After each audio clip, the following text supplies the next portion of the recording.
सभी मित्रों को सादर नमस्कार। आज हम काव्य लेखन में तुकांत शब्दों पर बात करेंगे। मित्रों, इस चैनल पर मेरा प्रयास यही रहता है कि आपको विभिन्न छंदों की दोहा, घनाक्षरी, कुंडलियां, मुक्तक या फिर गीत, नवगीत इत्यादि की जानकारी आपके साथ साझा करूं ताकि परस्पर हमको लाभ हो सके। मित्रों, अभी तक इस चैनल पर दोहा, कुंडलियां, मुक्तक, इसके अलावा और भी कई छंदों की जानकारियां मैंने अपलोड कर दी है। आप प्लेलिस्ट से देख सकते हैं। आपको देखने पर वीडियो पसंद आए तो लाइक जरूर कीजिए, सब्सक्राइब जरूर कीजिए, इससे वीडियो डालने के लिए उत्साह बना रहता है।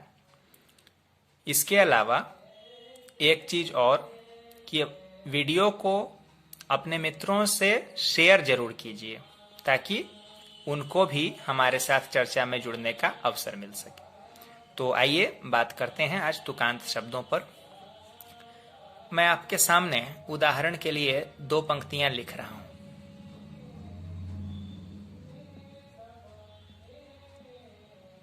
ज्यादा लंबा वीडियो नहीं होगा, इसलिए पूरा देख लीजिएगा, क्लियर हो जाएगा पूरा विषय।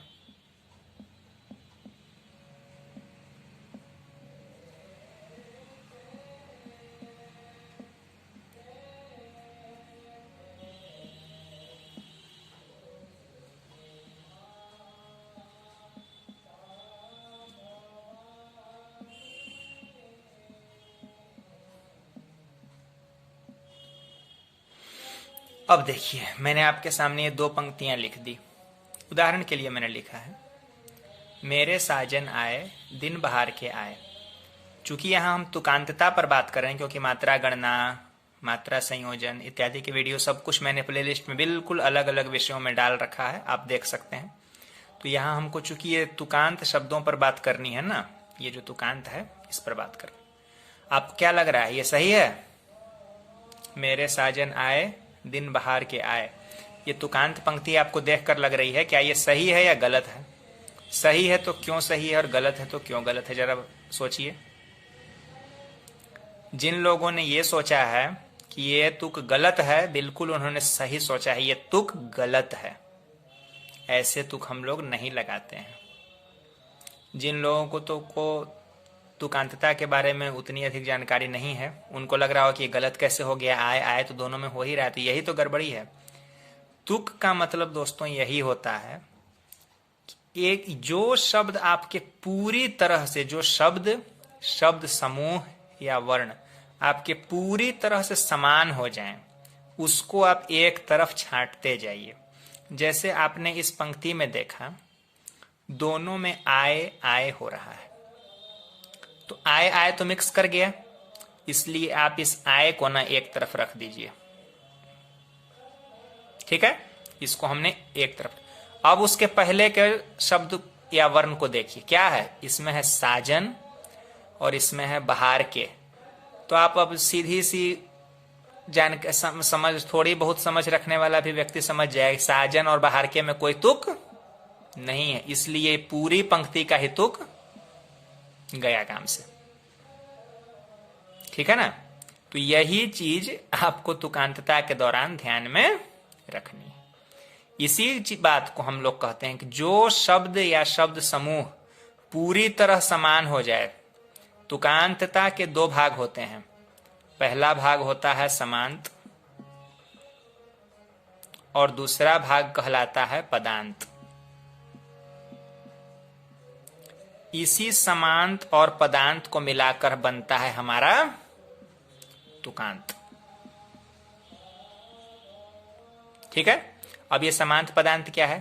तो इस पदांत वो शब्द या शब्द समूह कहलाता है जो पूरी तरह समान हो गया।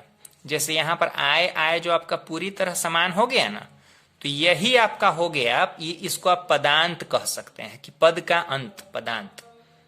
और ये जो समांत होता है ना, समांत हम कहते हैं ध्वन्यात्मक समानता को। जैसे पाया, खाया, दोनों में कौन सी ध्वनि आ रही है?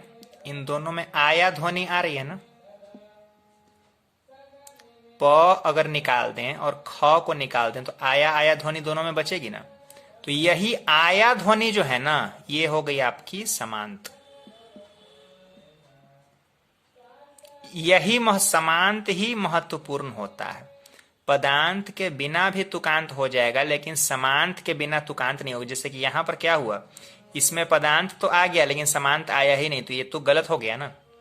आप समांत को मिला लीजिए, यानी इस तरह की ध्वन्यात्मक जो तुक है उसको मिला लीजिए। आप अगर पदांत नहीं भी लगाएंगे तो कोई परेशानी नहीं होगी। अब इस समांत को बनाने का मैं आपको तरीका बता रहा हूं कि ये तो आपने समझ लिया कि बिल्कुल सेम, बिल्कुल समान शब्द ही पदांत होते, इसलिए इसको समझने की कोई आवश्यकता नहीं है। जैसे एक उदाहरण ले लीजिए, 2 पंक्तियों में लिखा हुआ है, क्या हुआ, अच्छा इसको रहने दीजिए। 2 पंक्तियां हैं, मान लिया कि उसमें लिखा हुआ है पाता है और लिखा हुआ है जाता है। तो ये जो आपका है पूरी तरह से मैच कर गया, तो ये है आपका हो गया, क्या हो गया, पदांत हो गया। और ये पाता और जाता में जो आता ध्वनि आई, दोनों में पाता और जाता दोनों में आता ध्वनि है ना, ये हो गया आपका समांत। अब क्लियर हो गया होगा मेरे विचार से, ठीक है। तो यही समांत शब्दों को लगाने में हमको सावधानी रखनी पड़ती है, क्योंकि ये तो पदांत तो वही हो जाएगा जो बिल्कुल सेम हो जाएगा। ये नहीं भी होता तब भी समांत से तुकांत बन जाएगा। आइए अब आपको मैं समांत जो शब्द हैं उनको सही सही शब्द कैसे पकड़ें वो बताता हूं। हाँ, अब देखिए मैं यहां बता रहा हूं, जो समांत जो हमारे शब्द होते हैं ना, हम उनको 3 श्रेणियों में मान सकते हैं। उत्तम,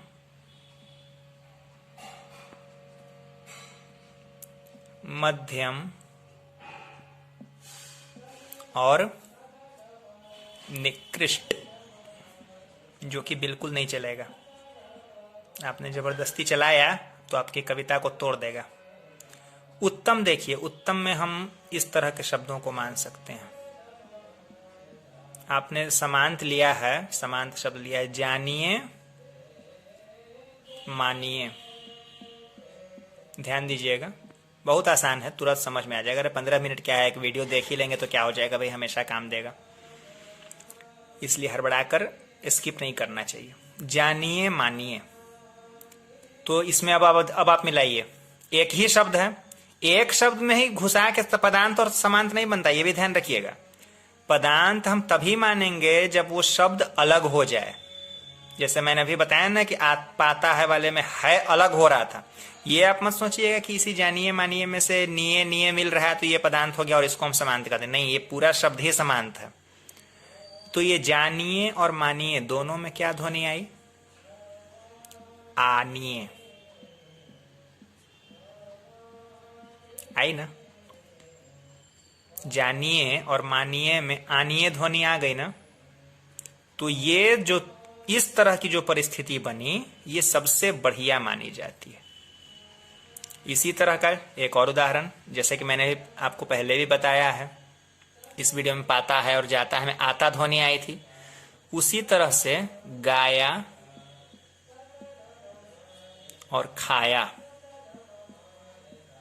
दोनों में क्या ध्वनि आ रही है, आया, आ रही है ना। तो ये परिस्थिति सबसे बढ़िया मानी जाती है समांत शब्दों के निर्धारण में। अगर हम तुक लगा रहे हैं, वो आया वो खाया इस तरह से जो कह रहे हैं ना, तो ये परिस्थिति सबसे बढ़िया है। इसके अलावा, वैसी परिस्थिति के अलावा एक मध्यम परिस्थिति ये भी हो सकती है, हमने लिखा साजन और लिखा पावन। ये मध्यम की मैं बात कर रहा हूं, उत्तम वाला मैटर खत्म हो गया, इसको मिक्सअप मत करिएगा, ये अलग है। हमने लिखा साजन और पावन। अब ध्यान दीजिए, इसको मैं मध्यम क्यों कह रहा हूं, मैं नहीं कह रहा हूं, मैं जो नियम है वो बता रहा हूं। साजन, पावन, इसमें क्या ध्वनि आई अगर हम पूरे शब्द की शुरुआत से लें? साजन का मतलब होता है आजन, पावन का मतलब होता है आवन। तो आजन और आवन में कोई उतना बढ़िया मैच नहीं है। तो यहां इस जन और वन का जो है ना अन ध्वनि, इससे तुक बैठ रहा है। साजन और पावन की जो अन ध्वनि है, जन में भी अन है, वन में भी अन है, वो तुक बैठ रहा है। लेकिन जो पूरा शब्द जितना बढ़िया यहां पर तुकांत समांत हुआ, उतना बढ़िया पूरा शब्द तो यहां नहीं में मैच कर पाया। सा और पा तो अलग होगा।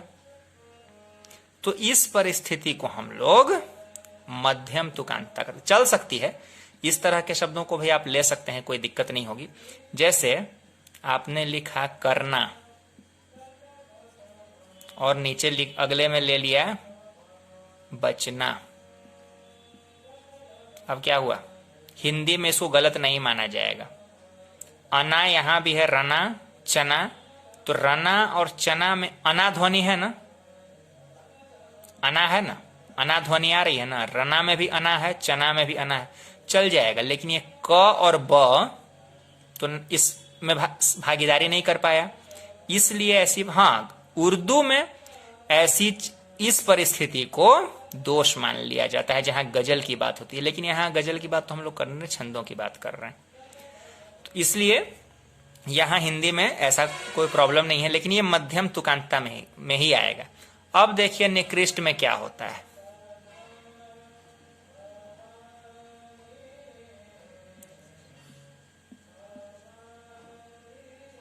सोइए, ठीक है, आपने एक पंक्ति में लिखा सोइए, अगले में आपने ले लिया आइए, हो गई गड़बड़। ये मिल गई और सो और आ में तुक नहीं है। यहां लिखा मानिए, नीचे लिख दिया बूझिए अगले पंक्ति में, मतलब तो झिए, ये दोनों में ये ध्वनि आई जरूर, ये ठीक है। लेकिन ये मां और बू तो बिल्कुल अलग ध्वनि के शब्द हो गए ना। तो इस तरह की परिस्थिति बिल्कुल गलत मानी जाती। ऐसी कोई परिस्थिति से आप लोग बचिए। ये दोनों, ये सबसे बढ़िया है, उत्तम। मध्यम भी ले लिया तो ठीक ठाक है। लेकिन ये जो निकृष्ट एक परिस्थिति आ जाती है ना, सबसे गलत हो जाएगी। ठीक है, तो तुकांतता में आप लोगों को इन्हीं बातों का थोड़ा सा ध्यान रखना है। 15 मिनट के लगभग का ये वीडियो बना है। आपने अगर इसको देख लिया होगा तो जो लोग जानते हैं उनको अगर कोई परामर्श देना हो दे सकते हैं। जिनको ये वीडियो जिनके लिए नया हो उनको अगर कुछ पूछना हो पूछ भी सकते हैं। और वही बात, अपने मित्रों को शेयर करना मत भूलिए वीडियो को, ठीक है ना। तो इसमें इसी तरह के उदाहरण और भी हो सकते हैं। आप राइमिंग को जब सर्च करेंगे तो नेट पर भी मिलेगा, लेकिन आपको उसमें ढूंढिएगा ना, तो ये मैंने जो नियम बताया है इस नियम का ध्यान रखिएगा। उद्देश्य यही है वीडियो बनाने का, ठीक है ना। तो चलिए मिलते हैं अगले वीडियो में, तब तक के लिए धन्यवाद।